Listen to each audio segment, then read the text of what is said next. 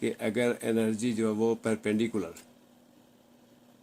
Move کرتی ہے، یعنی ہم ایک طرف فورس لگاتے ہیں جبکہ اس کی ڈائریکشن جو ہے وہ دوسری طرف ہوتی ہے، پرپینڈیکولر ہوتی ہے، تو جیسے کہ کسی فورس سے اگر کسی چیز کی ڈائریکشن چینج ہو رہی ہو تو اسے پھر ٹرانسورس ویوز کہتے ہیں، لیکن اگر کسی چیز کی انرجی کے ساتھ اس کی موومنٹ اسی سمت میں ہو جس سمت میں انرجی سفر کر رہی ہے تو اسے لانگیٹیوڈنل ویو کہتے ہیں۔ اب پچ اور فریکوینسی کا تعلق کیا ہے؟ تو پچ جو ہے وہ کسی آواز کی باریکی یا اس کی یعنی آواز کی موٹائی کو یا آواز کے بھاری پن کو پچ کہتے ہیں، while the rate at which sound or electromagnetic wave vibrate is frequency، لیکن کوئی ساؤنڈ جو ہے یا کوئی الیکٹرو میگنیٹک ویو کس رفتار سے کتنی تیزی سے جو ہے وہ وائبریٹ کرتی ہے کسی دوسری چیز کو، یا کوئی جسم جو ساؤنڈ پیدا کرنے والا ہے وہ کتنی تیزی سے وائبریٹ کرتا ہے تو اسے فریکوینسی کہتے ہیں۔ The frequency change the pitch of, تو فریکوینسی کی وجہ سے ساؤنڈ کی جو پچ ہے وہ چینج ہو سکتی ہے، یعنی یہ دونوں آپس میں انٹر ریلیٹڈ ہیں، ایک چیز کی تبدیل ہونے سے دوسری چیز بھی تبدیل ہو جاتی ہے۔ What is condensation, convection and radiation? The transfer of heat in solids by vibration of molecules is condensation.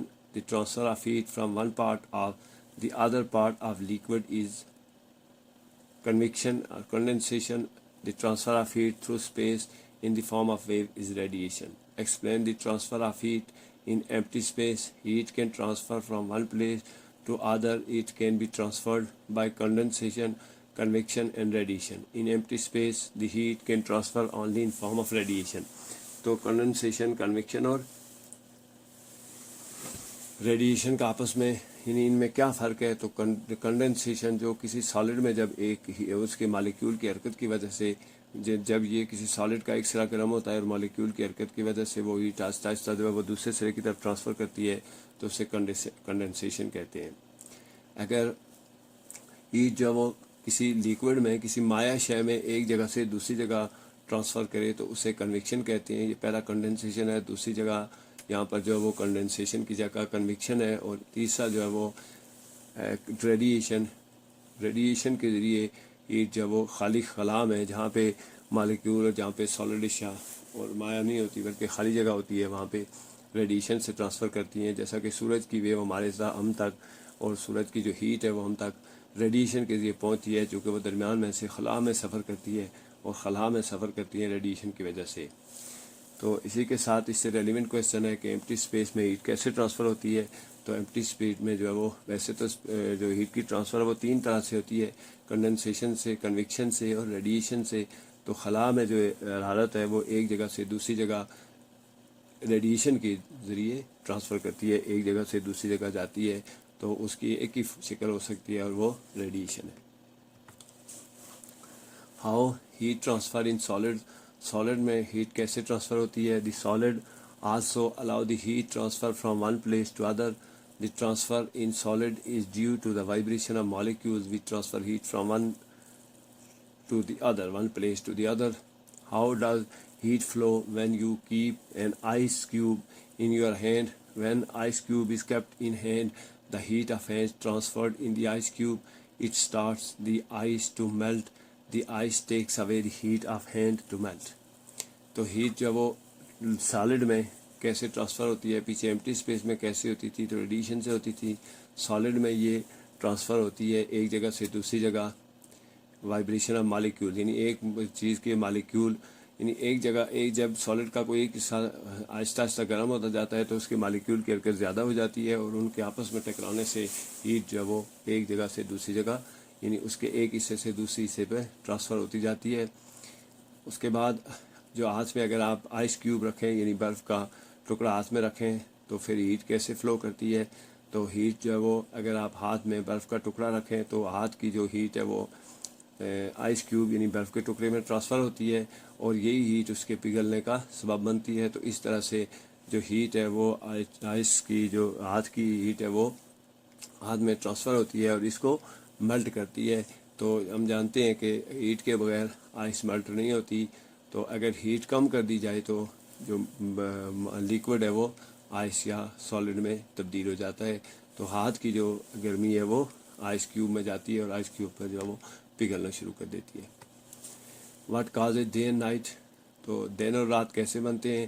The circular movement of earth on its axis before the sun causes the day and night. The part of earth which is in front of the sun has day and other has night on it. During summer in Australia, what is the season in Pakistan? During summer in Australia, the Pakistan has its winter. As we see on globe, the Australia and Pakistan are on opposite directions. The tilt of earth is different. تو دن اور رات کیسے بنتے ہیں؟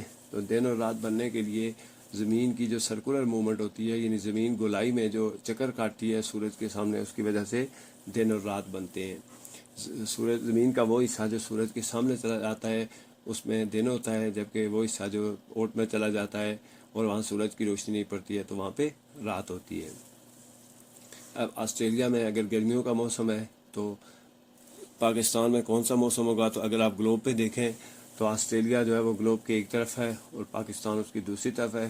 تو اگر Australia میں سمر ہے تو پاکستان میں ونٹر ہوگا، اور پاکستان میں اگر ونٹر سیزن ہے، یعنی اگر ونٹر سیزن ہے تو سردیوں کا موسم ہے، تو آسٹریلیا میں پھر گرمیوں کا موسم ہوگا. اور گلوب کو دیکھنے سے ہمیں جو اپوزٹ ڈائریکشن میں ہے، اور اس کے علاوہ جو زمین کی ٹلٹ ہے، زمین کا جو زاویہ ہے سورج کے سامنے وہ بھی مختلف ہے، اس لیے جو موسم ہے ان میں فرق پڑ جاتا ہے اور اس کے اپوزٹ موسم آ جاتے ہیں. How does sun affect day and night and season at the earth's two poles? The two poles have different kinds of day and nights, and whether the angle of rays of the sun keeps the pole cold. The day and night is longer than usual on poles of earth. Why does the weight of an object sometimes changes? The weight of object is related to the gravity of earth. The weight of object changes when we take it away from the earth.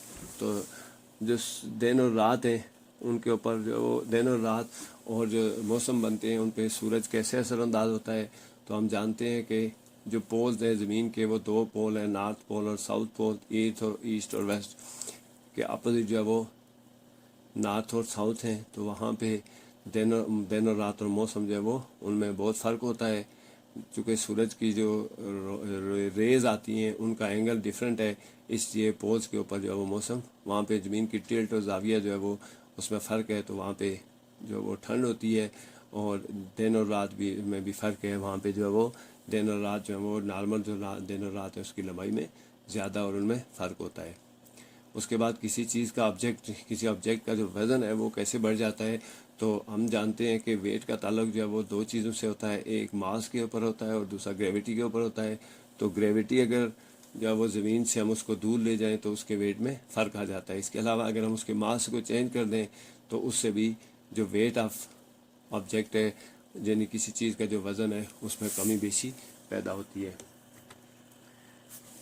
What holds the earth as it orbits the sun? All the planets of the solar system are bound to move in a certain path that is called its orbit. It is gravity of stars and planets that keep them on orbit. What is difference between friction and gravity? Friction of force that occurs between two things when they are rubbed, but gravity is the property of earth by which it pulls the things towards it. تو کون سی جو چیز ہے وہ زمین کو سورج کے سامنے ایک خاص مدار کے اوپر رکھنے والی کون سی چیز ہے؟ تو ہم جانتے ہیں کہ جو گریوٹی ہے، کسی بھی سیاروں کی جو گریوٹی ہوتی ہے ان کی کشش ہوتی ہے ایک دوسرے سے، وہ ان کو ایک خاص راستے پر رکھتی ہے. اور فرکشن اور گریوٹی میں فرق یہ ہے کہ دو چیزوں کے درمیان جو رگڑ کی قوت ہوتی ہے اسے فرکشن کہتے ہیں، جبکہ انہی دو چیزوں کے درمیان جو گریوٹی ہے وہ زمین کی پراپرٹی ہے، وہ ایک زمین کی خاصیت ہے جس سے وہ زمین کسی چیز کو اپنی طرف کھینچتی ہے یا اپنی طرف لاتی ہے. A force can change the shapes of the object. Force is only the factor that shapes the objects. It is atmospheric pressure. If the atmospheric pressure is finished, everything will be D-shaped. What is difference between oscillation and vibration? A regular back and forth movement of object is oscillation, while a rapid back and forth movement of body about its central position is oscillation. It's vibration. تو یہ دوسری جگہ پہ جو ہے وہ اوسیلیشن نہیں ہے بلکہ وائبریشن ہے. پہلی جگہ اوسیلیشن ہے. What is difference between mass and weight? Mass is the quantity of matters in a body while the weight is the attraction of earth of that mass towards it. The mass can change the weight of the object. تو کون سی force جو ہے وہ چیزوں کو شکل میں برقرار رکھتی ہے؟ تو ہم جانتے ہیں کہ ایٹماسفیئرک پریشر جو ہے وہ یعنی ہماری جو فضا ہے اس کا جو دباؤ ہے وہ چیزوں کو ایک خاص شکل میں برقرار رکھتا ہے. اگر وہ ختم ہو جائے تو تمام چیزیں ڈی شیپ ہو جائیں, یعنی ان کی شکل تبدیل ہو جائے. اس کے بعد اوسیلیشن اور وائبریشن میں کیا فرق ہے؟ تو ریگولر جو موومنٹ ہے یعنی حرکت ہے کسی چیز کی بیک اینڈ فورتھ, آگے اور پیچھے, وہ اوسیلیشن کراتی ہے. جبکہ تیزی سے کسی چیز کا اپنے سینٹرل پوائنٹ کے گرد جو ہے وہ گھومنا اس کا وائبریشن کہلاتا ہے. تو ماس اور ویٹ میں کیا فرق ہے؟ تو ماس جو ہے وہ quantity of matter in a body ہے, یعنی کسی جسم میں مادے کی مقدار کتنی ہے وہ اس کا ماس کہلاتا ہے.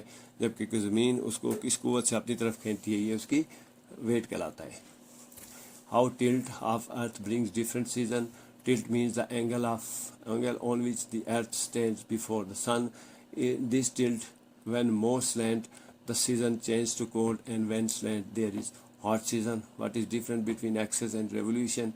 Axis is the imaginary line passing through the poles of the earth along which it rotates, while revolution is the movement of earth in its orbit around the sun. تو ٹلٹ میں جو ہے وہ کس طرح سے جو زمین کا جو زاویہ ہے اس کو کس طرح سے موسم پہ اثر انداز ہوتا ہے. تو اگر سورج کی شعاعیں جو ہے وہ یعنی زمین کا سورج کے سامنے جو خاص زاویہ ہے وہ موسموں کی تبدیلی کا باعث بنتا ہے. ہم جانتے ہیں کہ اگر سورج کی شعاعیں زیادہ ترچھی پڑیں تو موسم ٹھنڈا ہو جاتا ہے, اور اگر کم ترچھی پڑیں تو یعنی اگر کم ترچھی پڑے تو پھر گرمیوں کا موسم ہوتا ہے. تو مور سلینٹ میں زیادہ ترچھی, اینڈ سلینٹ مینس کم ترچھی, پڑتی ترچھی ہیں. تو یہ جو ہے وہ بعض دفعہ یہ زیادہ سلینٹ ہوتی ہیں, بعض دفعہ کم سلینٹ ہوتی ہیں. What is difference between axis and revolution? تو ایکسس اور ریولیوشن میں کیا فرق ہے؟ تو امیجنری لائن جو ہے وہ جو ایک پول سے دوسرے پول کی طرف جاتی ہے اسے ایکسس کہتے ہیں, جبکہ زمین کا اپنے مدار کے گرد سورج کے سامنے حرکت کرنا اس کی ریولیوشن کہلاتا ہے. Computer class 7. Define ethics. Ethics are some social norms. These are norms which builds up with the passage of time in the society. These are also social ways to abide by the law and live a social life.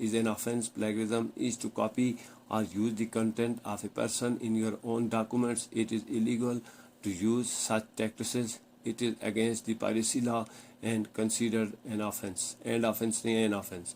Define phishing or phishing. Define phishing in your own words. Phishing is a term used when a scammer sends you a malicious link designated to trick a person into revealing sensitive information to the attackers. تو ethics جو ہے وہ social norm ہوتی ہیں, یعنی کسی معاشرے کے اندر جو ایک خاص قسم کی روایات قائم ہوتی ہیں انہیں ایتھکس کہتے ہیں. وہ آہستہ آہستہ وقت کے ساتھ ساتھ جو ہے وہ یہ بنتی چلی جاتی ہیں, اور کسی بھی معاشرے کو ان کو جو ہے وہ ماننا پڑتا ہے, اور ان کو ماننا جو ہے وہ اسی سے ہم سوشل لائف جو ہے وہ گزار سکتے ہیں. اس کے بعد پلیگرزم جو آفینس ہے, تو پلیگرزم ہوتا ہے کسی کے کنٹینٹ کو اپنے کسی کی لکھی ہوئی چیز, کسی کی بولی ہوئی چیز کو اپنے ڈاکومنٹ میں اپنا کہہ کر استعمال کرنا. یہ جو ہے وہ ایک ایلیگل پریکٹس ہے, اور یہ جو پائریسی لا ہے, باقاعدہ پائریسی کے قوانین ہیں, تو اس کے مطابق جو ہے اسے افینس کنسیڈر کیا جاتا ہے, یعنی یہ جو ہے وہ جرم تصور کیا جاتا ہے. تو فشنگ جو ہے وہ ہوتی ہے جب کوئی اسکیمر یا کوئی ہیکر جو ہے وہ آپ کو ایک ایسے لنک بھیجتا ہے جن کے ذریعے وہ آپ کی سینسٹیو انفارمیشن تک پہنچنے کی کوشش کرتا ہے, تو ایسے لنکس بھیجنے کو فشنگ کہتے ہیں. Enlist issues of digital ethics. اور digital ethics is a beauty of digital world, but there are some issues. Misuse of number 1 misuse of personal information. Number 2 misinformation and deep fake. Lack of oversight and responsibilities. Social and political instability. Discuss any 3 uses of internet in business. Internet is used in all the fields of life. Internet is used for e-banking. Number 1 for e-banking. Number 2 for submission of orders online. Number 3 for using worldwide business. تو جو issues کیا ہیں, یعنی ethical issues کون سے ہیں digital جو ہماری انٹرنیٹ استعمال ہوتا ہے یا جو ڈیجیٹل ہم پلیٹ فارم استعمال کرتے ہیں، تو ہم جانتے ہیں کہ یہ جو ڈیجیٹل نارمز ہیں، ایتھکس ہیں، یہ کسی بھی ڈیجیٹل ورلڈ کی یا جو ہم کمپیوٹر استعمال کرتے ہیں، انٹرنیٹ استعمال کرتے ہیں، تو اس کی خاص خوبصورتی ہوتی ہے کہ آپ اس کے رولز ریگولیشن کا خیال رکھیں. تو کچھ ایسے ایشوز ہیں جن میں کسی کی ذاتی انفارمیشن کو غلط استعمال کرنا یا ڈس انفارمیشن پھیلانا، ٹھیک. اس کے علاوہ جو ہے وہ لیک آف اوور سائٹ یعنی ذمہ داری کا احساس نہ ہونا، اس کی وجہ سے یہ بھی ایک ایشو ہے. اور پھر سوشل اور پولیٹیکل انسٹیبلٹی، اگر کسی جگہ پہ سماجی یا سیاسی جو ہے وہ عدم استحکام ہو تو وہ بھی اس کے لیے ایک ایتھیکل ایشو ہے کہ آپ پولیٹیکلی اور سوشلی انسٹیبل ہو. اس کے بعد انٹرنیٹ کہاں پہ استعمال ہوتا ہے؟ ہم جانتے ہیں کہ زندگی کے ہر شعبے میں انٹرنیٹ استعمال ہوتا ہے. جو بزنس ہے اس میں انٹرنیٹ ای بینکنگ کے لیے استعمال ہوتا ہے. اور اس کے علاوہ جو آرڈر ہوتے ہیں وہ یہ چند جو ہے ایگزامپل دی گئی ہیں. ویسے تو انٹرنیٹ کا استعمال جو ہے وہ بزنس میں بہت زیادہ ہے، لیکن آن لائن آرڈر سبمیشن کے لیے، آرڈر جب آپ دیتے ہیں کسی چیز کا آن لائن لینے اور دینے کے لیے، تو وہ اس میں استعمال ہوتا ہے کمپیوٹر. اور اس کے علاوہ جو ورلڈ وائڈ پوری دنیا میں جو بزنس ہو رہی ہے، یہاں پہ آپ کی پہنچ جو ہے وہ عام حالات میں ممکن نہیں ہوتی، تو آپ گھر بیٹھے کوئی چیز منگواتے ہیں پوری دنیا میں کہیں بھی. تو اس کے علاوہ جیسے امیزون وغیرہ سے، تو یہ وہ ورلڈ وائڈ بزنس میں بھی استعمال ہوتا ہے internet. Define CRM. CRM stand for Client Relationship Management. It is a software that encompasses a wide range of data to help business to better serve their customer. Discuss the use of internet in entertainment. The computer is excessively used in entertainment. YouTube videos, podcasts, music streaming such as Spotify, Spotify,